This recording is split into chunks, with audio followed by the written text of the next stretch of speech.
Orang paling ganteng setelah Akbar ya? Setelah Akbar ya. Akbar Labong kan? SMP justru gue nggak banyak fokus ke cewek lah. Nggak cuma di olahraga ya. Maksudnya kalau lu mau duit, udah pasti kalau lu nggak produktif, lu akan dibuang kapan aja. Betul. Kenapa gue fighting dari dulu kerja sekeras mungkin gitu. Walaupun belum kelihatan di depannya bakal jadi apa.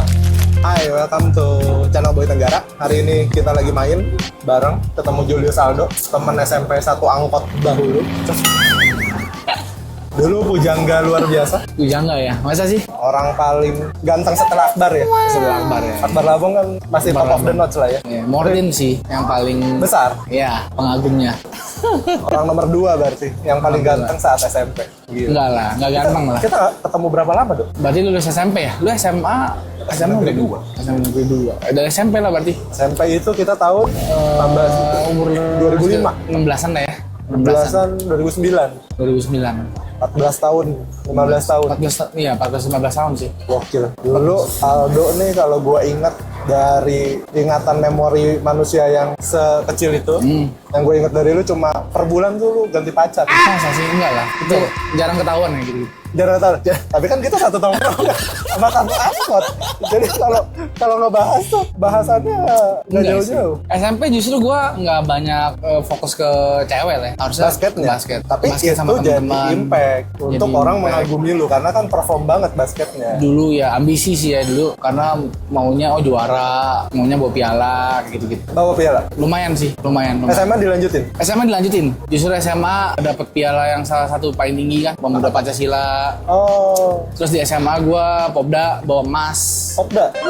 bawa kota Tangerang. I see. Foto gua masih terpampang tuh di sekolah. Sedap. Kalau dibikin bercanda udah kayak orang mati tuh, di bawah fotonya. Gokil. Tapi kalau ngeliat fotonya lagi bisa jadi kenalin, bisa jadi enggak ya? Ya karena botak waktu itu. Oh. Disuruh sama head coach semua, apalagi yang Chinese biar kelihatan garang, jadi harus botakin. Botakin. Oh, ada kayak gitunya ya? Iya. Psikologi efek juga ya? Gue sih nggak tahu ya, gue nggak percaya ya. Nah, skill ya. Cuman daripada nggak berangkat kan, udah latihan pembekalan lama begitu 6 Mau nggak bulan. mau coach bilang apa kita lanjut terus. Lanjut terus, walaupun harus malu-malu. Gua kira lu lanjut jadi atlet tuh, Dok. Enggak sih. Kenapa? Atlet itu kayaknya uangnya nggak seberapa ya. Kalau yang gua lihat. Tapi kan ambisi kan bisa kadang-kadang ngalahin ego terhadap duit. Banyak kan atlet yang kayak gitu. Iya, screeningnya kayaknya terlalu ketat sih menurut gue ya. Dari sisi apakah lu... Ya gue nggak tahu di zaman dulu itu, di zaman berarti 14 tahun yang lalu berarti kayaknya secara lu Chinese atau lu non-Chinese, lu pribumi atau non-pribumi itu lumayan Terasa sekali ya. terasa. Untuk saat itu. Iya, terus apakah lu bisa, ya nggak tahu ya. Perform atau enggak, segala macem. Lu perform tapi mungkin karena mungkin orang tua lu punya tim lebih bawa makanan atau bawa I see. buah atau kayaknya itu yang lebih Sama kayak di dapat. bulu tangkis juga ya berarti ya? Ya semua olahraga lah ya. Semua olahraga. Nggak usah olahraga, kayaknya semua aspek hidup kayaknya semua ada Kayak gitu ya, politisasi. politiknya. Berarti lu ambil jalur realistis. Iya, lebih Akhirnya ke lu sana. kuliah? Ya kuliah, terus kayaknya kalau di olahraga kan selama nggak cuma di olahraga ya, maksudnya kalau lu mau duit udah pasti kalau lu nggak produktif lu akan dibuang kapan aja. Betul, Lu ikut orang, lu kerja sama orang pun begitu dong. betul. Nggak ada Lu nggak value-nya. produktif, yes, lu nggak bisa berikan value ke perusahaan atau ke tim, ya lu pasti dibuang. Betul. Bukan dibuang sih, lebih tepatnya ya karena kita digaji ya, bukan sekolah lagi kita bayar ya. Yes, betul. Dan salah satunya yang gue pikirin sih itu ya, apalagi kalau lu sakit atau lu cedera, udah pasti lu duduk manis.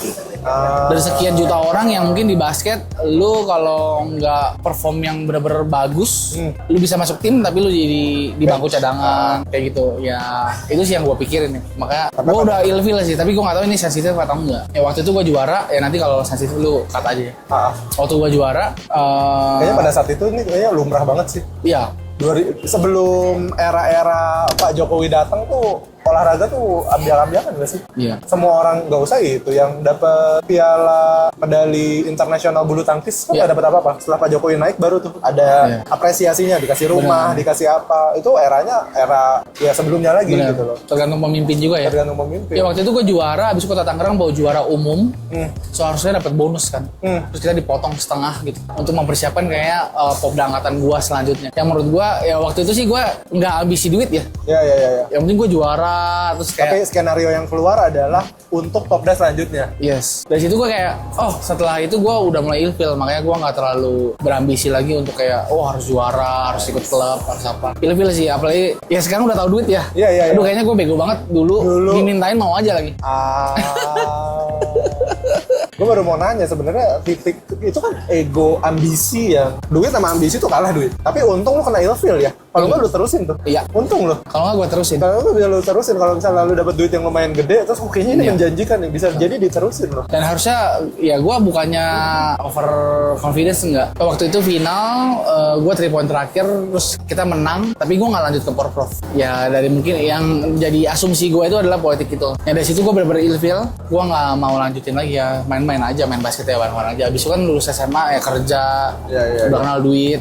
Jadi gue nggak terlalu berambisi lagi untuk basket gitu. Karena kalau yang gue punya teman-teman yang lain, ketika dia udah kecemplung di olahraga, duit tuh udah kayak nomor sekian. Iya. Untungnya lu kena ilfil sih, jadi titik balik lu. Benar. Habis itu langsung kenal duit, langsung kerja, langsung apa segala macam. Gue langsung kerja sambil kuliah. Waktu itu kan gue ambil kuliah malam, so gue sambil kerja. Jadi pagi sampai sore gue kerja, malamnya gue kuliah. Gitu. Sebenarnya juga nggak mau kuliah karena udah kenal duit ya. Iya. Cuman untuk Chinese people yang biasa rata-rata nyokap bokap gue yang masih kental lah ya Chinese culture-nya. Semua orang kayaknya dulu. Terus kayaknya semua orang ya. Semua orang. Jadi soalnya kan kuliah itu kan kita dibiayai tuh. Jadi kewajiban. Kecuali kita bayar sendiri, Dok kuliah, lu bayar sendiri ya. Nah, itu bebas nih, kita boleh milih. Jadi udah kemakan gengsi juga, jadi lu harus bawa S1 lah minimal. Tapi setelah itu gue malah kayak berasa, gue kayak pengen coba S2. Sekarang? Kalau ada kesempatan gue mau S2 malah. Gue pikir dari networking, terus gue juga dulu S1 kan belajar, yang penting gue dapet S1 ya. Nah, sekarang kayaknya, ilmu tuh penting banget. Knowledge. Terasa ya? Networking, yes. Kapan mulai terasanya? Kan maksudnya fase orang kan badai-badai ya? Iya. Ada orang yang udah duduk kerja, udah bleng aja, udah rintis karir apa segala macam tanpa mikirin menambahkan sesuatu ke dalam kepala. Iya, waktu itu gua lihat berarti sekitar 5 tahun yang lalu lah. 5 tahun lalu terus gua lihat beberapa teman. Jadi lu lagi niti karir tuh ya? 5 Yes, tahun yang lalu. benar. 5 tahun terus gua lihat beberapa adik kelas gua yang di sekolah kita juga. Mereka udah kayak bawa BMW. Transisi. Terus kayak ternyata mereka punya path bisnis tuh jalan banget. Terus gue pikir, kok nih orang bisa ya gitu. Ya terlepas lu bodo amat deh ngomongin privilege segala macam privilege orang tua lah. Gue nggak mau oke. tahu gitu. Tapi gue cuma mau lihat, hebat juga ya. Gimana caranya gitu. Ternyata di waktu kita merasa kita pinter gitu, di luar sana tuh orang-orang justru jauh lebih gile. Gokil tanpa mereka ngomong apa-apa. Yes. Yang kita nih maksudnya di titik ini kita merasa gila. Kita boleh udah, juga ya. Kita kayak boleh juga ya business owner atau di posisi tertentu yang udah lumayan tinggi. Tapi ternyata di luar sana banyak anak muda bahkan seumuran kita itu yang lebih gokil lagi gitu. Path karirnya, Tanpa kerja melihat keras. orang privilege-nya dulu nih ya. Yes, Kita tutup mata dulu masalah itu Benar. ya. Itu gak usah lah. Itu kayaknya jadi Itu berkat Tuhan yang alasan. lu nggak bisa capai sebenarnya. Yes. Itu jadi excuses sih kayaknya buat kita gitu. Oh enak dia orang tuanya kayak ya, tapi dia Ada juga ujung fighting gitu. Iya. Oke gitu sembunyi di balik kata bersyukur, dan syukurin aja segini mah. Iya, betul. Itu sih. Jadi keren-keren ya. Jadi menurut gue, ternyata gue belum seberapa. Iya betul. Jadi gue harus fighting juga, cari tahu, berteman lebih banyak, gimana sih mereka bisa lebih sukses. Apa yang mereka kerjain. Ya. Oke, sini. Ada itunya? Curious? Ya, ini kita I see. Yang tadi di-cut ya, Fik? Oke, Oh, udah dari editor ya? Udah, Pak. Buat gua. Iya. Edit sih yang males ya? Ih, males banget. Kerjaan banyak. Nih. Oke, berarti setelah 5 tahun yang lalu baru ngerasa setelah kita gede malah jadi berasa kecil ya? Iya. Malah pada saat kita kecil kita merasa gede banget ya? Jadi kayak raja kecil ya? Iya. Lu kuliah di mana sih? Gue kuliah waktu itu dekat kosan juga di sekolah tinggi jatuhnya. Oh, Dia bukan universitas, jadi kayak udah ruko doang, kayak 3 ruko gandeng. I see. Karena gue Lu cuma tau gua kuliah di mana? gimana? Teologi ya kayaknya nih. Hah? Sistemik masa depan, cuy. Wow. Cimone. Oke. Wow, sama Lu di mana? ya gue setia Santa Ursula. Pasar. I see. Tapi ya masuk pasar gitu. Iya. Sorry, Bila makasih. sedang closing mau ditunggu ya? Ya. Thank you. Bagus di sistemik masa depan akhirnya. Karena buat masuk Budi aja nggak ada duit, cuy. Asli. Budi 9 juta nggak ada duit cash bapak gua. Tapi lu dulu di IPA itu lu kan kita SMA satu. negeri. Enggak, Enggak. di SMP itu gue ngeliat lu orang yang lumayan kejar ranking Prestasi. juga. Iya, Iya. karena kan tekanan di rumah. Oh, I see. Dan gua kan nggak pernah nongkrong, langsung balik karena dari SD itu gua udah ngajar. Iya. Oh, Ngajar iya. semua. Jadi pulang balik ngajar, udah di rumah ntar gua Gokil kelas sih. lagi keluar. Begitu. Gue liat lu dulu kayak Johnson. SMP kan Johnson masih ada ya? Ada Johnson Katansari. Iya, gue liat tuh, ini orang berdua nih udah pasti jenius banget nih. Ya pengen dulu basket lu kadang-kadang ikut. Ikut, tapi layup pun nggak bisa. Voli sempat. Dribble aja traveling kan.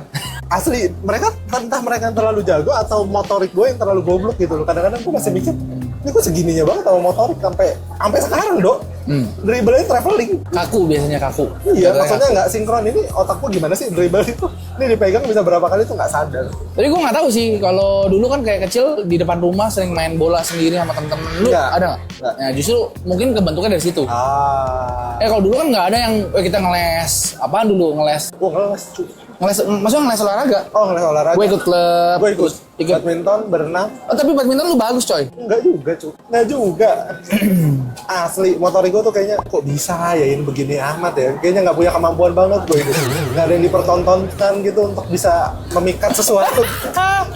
Asli deh. Sekarang berarti lu di Bardi? Ya dulu Di grup? gue di Bardi 3 tahun, terus sekarang dipercaya sama bos untuk pegang salah satu perusahaan dia. Oke.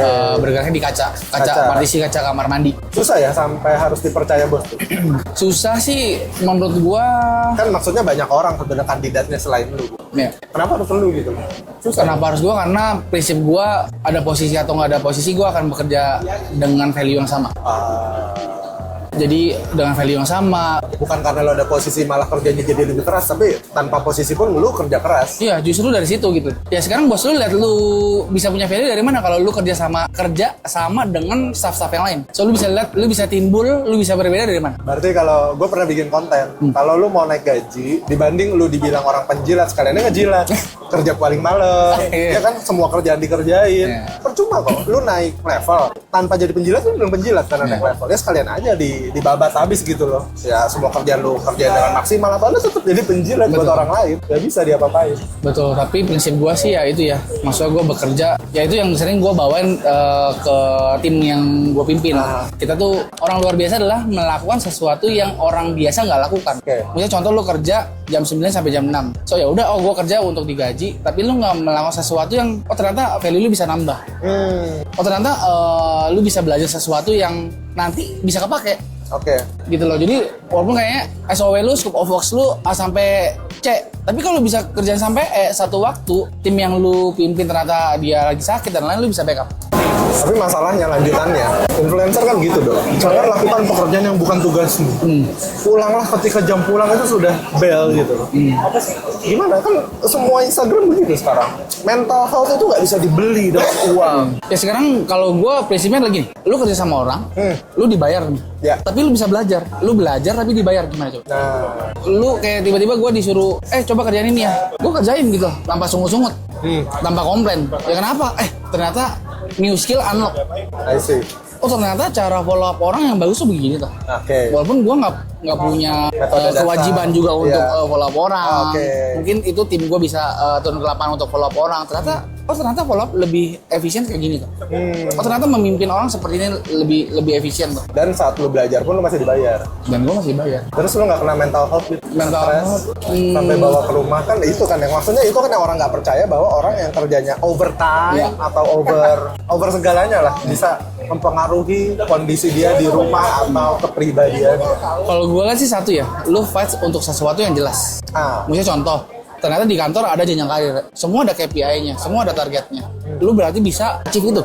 I see. Iya dong. Kenapa bekerja lebih keras daripada orang yang biasa lakukan? Karena lu punya goals-nya. Ada goalsnya. Dan gue lihat memang bos gue ini punya jenjang karir yang memang worth it untuk dikejar. Kalau nggak worth it ya ngapain lu kejar sesuatu yang sia-sia. Makanya kenapa orang mental health-nya kena. Karena gue udah kerja sekian banyak kok nggak ada apresiasi. Biasanya dia juga jangan-jangan belum nentuin set goals-nya. Bisa jadi. Dia nggak tahu tuh kerja buat apa. Udah kayak zombie aja jalan, Iya. kerja, balik, mengeluh, pulang, Betul. gajian, bayar utang. Dan ada Tapi uangnya. dari awal. Yes. Dari awal udah tahu goalsnya apa? Udah tahu. Belajar Jadi- dari mana? Jadi gue dulu dari sosmed staff. Oh. Sosmed staff, terus gue lihat jenjang karirnya ada, terus dari sisi uang ya, kita nggak munafik dong. Jangan sampai Jauh loh dari sosmed ke sekarang, jauh banget. jauh banget. Jadi gue dari sosmed staff itu Januari 2021 ya, kalau salah 2021. Padahal gue 3 tahun ya di Bardi. 2021 gue sosmed staff, 6 bulan promosi untuk asisten manager. Dulu tuh namanya outreach, ya kayak sales lah. Ya. Ya sales asisten sales manager. Lalu tahun pertama langsung promosi lagi jadi sales manager gitu. Dan di situ juga bos gue udah dikari gue maksudnya as a senior manager jatuhnya. Oke. Karena waktu itu gue dipercaya untuk jadi project manager event terbesar Barbie waktu itu. Di setiap tahun, di PM-in. yes, akhir tahun. Sebagai trial lu Yes. untuk bisa next level. Betul. Di situ nangis gak? Nangis gue. Iya. Karena hal yang baru, lapangan yang baru, gue organizer segitu gede Iya. event yang gue nggak pernah pegang sama sekali. Ilmunya nggak ada. Ilmunya nggak ada juga. Iya. Di assist, tapi di situ gue akhirnya belajar sendiri. Challenge lah. Challenge, cari Google, cari orang-orang yang teman-teman gue udah pernah jadi event organizer. Dari skala-skala kecil sampai skala gede. Gimana deal sama vendor, sama distributor, datangin distributor dari seluruh Indonesia ke Jakarta, ngurusin hotelnya, every detail things. Jadi gue bener-bener make sure gimana event itu benar-benar berjalan dengan lancar. Walaupun nyatanya nggak juga 100% lancar. Ya, semua event pasti sepakatnya seperti itu, tapi minimal challenge accepted Betul. dan accomplish gitu loh. Betul. Walaupun di situ nggak ada terus SOW gue dong. Iya betul. Tapi gue mau kerjain. Satu waktu itu jadi bekal gue. Oh, gue tahu ternyata begini-begini. Oh, ternyata step yang salah ini gue bisa evaluasi. Gue sampai nangis Nangis di awal apa nangis di tengah jalan pas udah pusing? tengah jalan. Perasaan pusing ya? Kalau dulu kan bos gue selalu bilang, si Aldo nih gas terus, gas. Pokoknya gas. Pas disuruh gas melintir juga. Gas, ya tengah-tengah jalan akhirnya, aduh, gue udah mau nangis juga. Oh, pokoknya ada bini gue peluk, gue nangis gitu. Bini gue ikutan nangis gitu. Karena dia ngerasa kayak, Capek emang berat banget. banget ya, challenging banget ya. Ya, gue harus hadapin. Ya. Ya itu momen untuk lu dapet trust-nya, momen lu untuk level up, ya harus di-press dulu. Betul. Mau nggak mau. Ya kepercayaan itu kan datang nggak cuma semalam 2 malam. Iya, nggak ujuk-ujuk terus minta, ya Tuhan, semoga bos gue percaya sama gue. Ya nggak bisa. Karena itu apa yang gue lakukan setiap hari secara konsisten. Berarti lu bukan orang marketing ya, Doi? Marketing ada, ya marketing lah. Tapi Karena kan sebelum, dari staff loh hitungannya. Iya, jadi- mirip ceritanya Pak Muhammadnya Zahir. Dia tuh dari software tester sampai Oke. ke CEO. Software tester itu tuh kalau layering tuh bisa 12 kali ke atas. iya, banyak. Software tester. Ngapain? Betul. Dan gua kagetnya kan orang bilang, wow, jadilah pengusaha. Ada kok orang yang dari bootstrap sampai jadi CEO. Anjing kata gua. Setuju. Ya mirip ceritanya sama lu dari staff lo ya, bukan PIC atau manajer sosial media. Bukan. Jadi di Staff atas, murni. ya di atas gue ada manajer lagi. Gokil. Di atas gue ada manajer, ada beberapa divisi. Gokil, mengejutkan. Ya sebenarnya juga lumayan labil gue waktu itu. Karena waktu itu gue udah sempat ditawarin juga untuk megang satu perusahaan, Oli. Bertepatan dengan opportunity Barbie ini datang ke gue. Terus ketika lu milih, apa yang lu lakuin untuk bisa memilih hal yang baik dan kedepannya kayaknya akan dilancarkan? Pertimbangan gue adalah waktu itu anak gue baru lahir. Oh iya betul.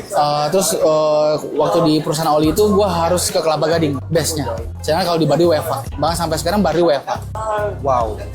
Gajinya lebih kecil, tapi ada jenjang karir. Kalau di sana gue langsung jadi dipersiapin untuk jadi CEO Oh. untuk perusahaan oli itu. Tapi gue pikir gue bisa kejar jenjang karir, lalu gue bisa punya waktu Asal banyak untuk anak gue sih sebenarnya. Oh, fokusnya udah ke anak dulu ya, baru nikah sih ya. Karena kalau enggak, gue akan pulang seminggu sekali. Dan itu kadang-kadang yang orang nggak bisa pilih ya, keberuntungan untuk punya kerjaan yang dekat sama anak itu susah loh. Betul. Dan COVID ternyata datang waktu Wajar. Iya. Itu baru sebelum COVID. sebelum COVID. Untung lebih dari situ. Makanya Dan Barbie gila-gilanya pas COVID. Gila, Semuanya harus smart home semua kan. Touchless apa. yes. Barbie itu nggak pernah ada kantor dan kita kerja dari jam 8 pagi sampai jam 1 subuh. Gimana cara kontrol? Ya meeting, banyak meeting karena waktu itu kan Barbie juga SS startup baru 1 tahun pertama. Kita meeting sampai kadang-kadang kalau sama BOD sampai jam 3 subuh, sampai gua ketiduran juga. Benar-benar kita set goalsnya kayak gimana. Karena bos gua memang genius sih. Dia udah punya visi sampai 2030. Wow. Bahkan udah lebih kali sekarang. Udah berjalan benar 3 tahun lalu udah. Tapi beneran gak ada kantor offline, semuanya di rumah. Ya, Gimana caranya make sure kalau kalian semua pada kerja, itu kan pertanyaan orientasinya adalah hasil.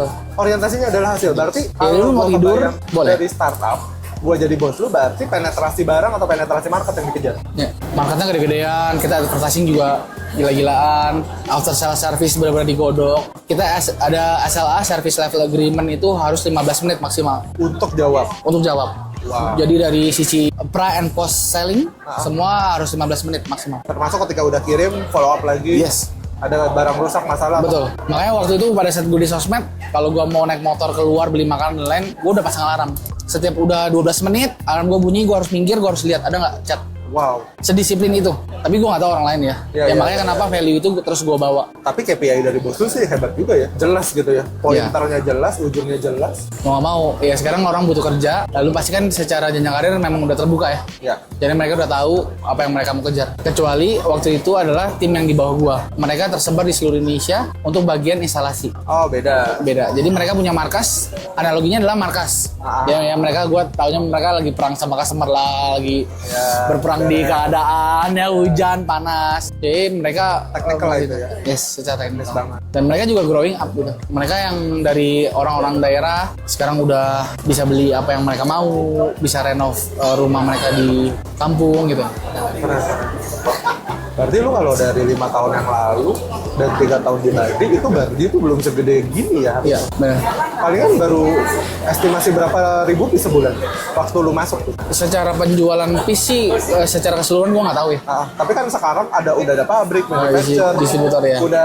Gue udah kena awareness dari Bardi, mereka tuh udah produksi jutaan piece per bulan. Iya. Itu kan jutaan ini kan berarti kan sama dengan omset yang harusnya turnovernya sama kan. Berarti ketika lu masuk belum segede gini. Bang, dan ini udah makin gede lagi. Produk SKU produk yang baru akan bertambah lebih banyak lagi. Campaign yang waktu paling gede lu kerjain apa? Waktu di Bardi? Jadi secara sosmed, gue juga scope of works-nya adalah advertising jam 12, udah harus naik. Oh, oke. Ya gue udah tahu tuh banner-banner udah harus naik kapan, berapa persen. Jadi yang paling gede itu waktu itu setahu gue TikTok satu hari waktu itu lagi campaign hashtag challenge. Setahu gue itu 1M satu hari. Tapi bukan gue yang ini, biasa kalau udah segede gitu bos yang turun sendiri. I see. Tapi maksudnya itu campaign yang dibangun pada saat itu. Yes, TikTok, lalu ada Bardion.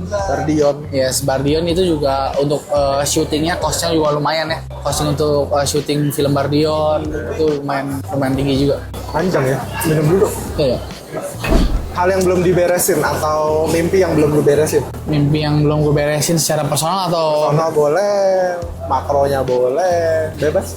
Yang kan banyak yang kita kejar ya di hidup ya. Kayaknya yang one step, two step masih dekat ke lu, masih bisa dicapai dalam waktu beberapa tahun lagi. Ya yang pasti sih gue mau bangun perusahaan yang memang dipercaya untuk bisa berkembang lebih gede lagi. Bahkan melebihi ekspektasi bos gue. Kok bisa punya api gitu sih, Dok?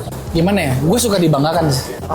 I don't know, mungkin karena gue dulu bertumbuh dari kondisi keluarga yang mungkin gue nggak tahu juga ya. Mungkin gue love language-nya adalah word affirmation salah satunya. Karena gue suka dibanggakan. Gue suka dibanggakan. Kalau perusahaan dipimpin si Aldo tuh bagus dan lain. Ya sebenarnya image itu ya yang dibangun. Pengennya tuh pasti good image. Dan salah satu faktornya itu, salah satunya aja. Tapi di sisi lain, lu gila juga sih, Dok. Iya. Gue suka dibanggain pasti. Menarik. Berarti lu punya anak cewek? Dua-duanya cewek. Dua-duanya cewek. Bedanya sebelum dan sesudah punya anak paling gede? Bedanya ya dulu kalau mau happy nggak usah bikin anak ya. Sekarang prioritasnya anak. Apa yang Duit harusnya buat hobi bisa. Oh benar, itu benar. Tapi akhirnya harus harus hitung lagi anak udah harus bayar sekolah. Iya. Terus nanti mau naik SD. Iya. Mobil Bisa kalau anak sepatu. basket sepatu, Yes. jersey. Benar. Gue sih gue kurang ya kalau misalnya kayak beli baju. Kadang-kadang tuh beli baju cuman berapa banyak habis bisa pakai Terus terus. apa hobi lu? Gadget sih. Beli. Iya. Ya, tapi saya sekarang lebih ke anak ya. Anak kalau bisa sepatu sekolah lah, dia lagi demen apa Kuromi, sekarang lagi suka Kuromi. Ya, jadi duitnya Karena lebih prioritasnya langsung beda ya. udah pasti beda. Kita masih bisa nahan nih. Buat anak dia dulu duluan. Bener, jalan-jalan. Lebih ke situ sih. Ya target gue secara personal kalau buat keluarga adalah ya setiap tahun bisa bawa keluarga jalan-jalan lah minimal sekali. Gitu. Makanya kenapa gue kejar posisi juga di atas, salah satunya adalah ya itu waktunya jadi bisa lebih fleksibel. Itu yang kalian kadang-kadang lupa. Orang yang makin berjuangnya makin gila, keringatnya keluar semakin banyak, darahnya semakin bercucuran, itu ngejar untuk dapat kebebasan waktu. Benar. Dan itu nggak bisa dibayar. Benar. Apalagi buat beberapa orang yang kita tuh SMP Dharma Putra ya. Dharma Putra tuh kalau kalian taunya Santa Ursula, kita tuh 1/7 atau 1/8. Iya kan SPP-nya 130.000 ya. Nggak sampai 200 pada saat itu. Benar. Santa Ursula tuh udah hampir 2 juta. Kita tuh di tire yang kalau gue bilang tuh bukan menengah ke bawah, menengah ke jurang kayaknya ya. Benar. Midnya mid ke jurang, bukan ke bawah lagi. Ya kita bergumul dari situ gitu loh. Ya karena kita anak muda modalnya apa sih? Pintar juga belum. Iya. Tapi tenaga banyak. Benar. So kenapa Bergerak kita dulu nggak ya. beresin di tenaga dulu gitu? Karena kalau udah sekarangnya makin jompo kan kita udah berasa. Umur 30 udah metabolisme udah menurun. So apalagi kalau nggak knowledge, network, otak, ya walaupun tenaga masih ada lebih ke situ. Jadi kenapa gue fighting dari dulu kerja sekeras mungkin gitu. Walaupun belum kelihatan di depannya bakal jadi apa. Tapi jalanin yang ada dengan baik itu bagian dari proses yang harusnya dijalani. Betul. Bukan setengah-setengah, karena lu tahu goals yang dicapai. Ya memang sih, apapun yang orang ngomong pasti kalau nggak set goals, ya mereka nggak set apa. Yes. Lagi kita ketemu di mall waktu itu, Iya, lagi makan ya? lagi makan. Terus Makan. Aldo, gue nge-follow lu. Walaupun lu belum follow gue pada saat itu. Enggak, karena gue juga ada share sama bini gue. Dia bilang, aku sampai nggak enak sama si Boy. Karena nggak follow. Ya. Terus dia bilang, kamu kan nggak private. Jadi kadang-kadang waktu lu lagi main IG, Oh, ada yang terus follow lu- nggak kelihatan. iya, nanti dulu kan maksudnya lagi banyak nih. Terus yang follow lu tuh nggak, kayak lu, gue juga nggak terlalu Lewat, detail. Gue iya. juga nggak terlalu detail. Terus kadang-kadang lagi lihat, ada yang like, terus gue baru kayak lagi detail tuh lihat, gue belum follow back gitu biasanya. Aman-aman. Kalau private kan lu bener-bener kelihatan tuh Tunggu yang dulu follow, iya. satu-satu. Tapi sama sih, 3.000 sih udah nggak ada yang tahu, atau 5.000 udah tutup Jarang mata, sih. udah nggak ada yang tahu. Oke lah, kita makan siang dulu. Thank you, Aldo. Thank you. Udah saling sharing. Akhirnya sudah step up lah ya secara keluarga. Iya, kejar terus. Sesuai masih dengan apa yang diharapkan. Semoga kedepannya masih bisa terus Amin, amin. jadi yang terbaik.